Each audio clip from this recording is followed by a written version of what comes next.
Rupnikovo bodalo 10. avgust 1944. Leon Rupnik je v času druge svetovne vojne kot izrazit antikomunist najprej od italijanskega okupatorja sprejel položaj župana Ljubljane, pozneje, že pod nemško okupacijo, pa je organiziral slovensko domobranstvo. Septembra 1943 je bil imenovan na položaj predsednika pokrajinske uprave Ljubljanske pokrajine, leto pozneje pa generalnega inšpektorja slovenskega domobranstva.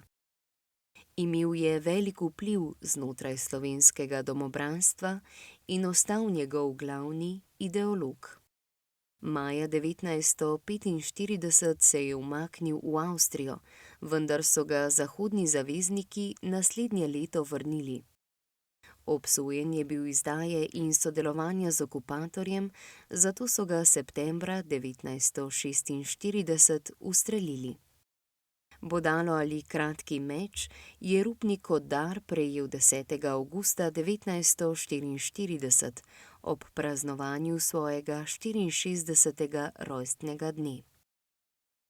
Ikonografsko na bodalu prevladujeta motiva orla iz grba Vojvodine Kranjske kot simbol Ljubljanske pokrajine in slovenskega domobranstva ter narodna motiva lipovega lista in slovenske trobojnice.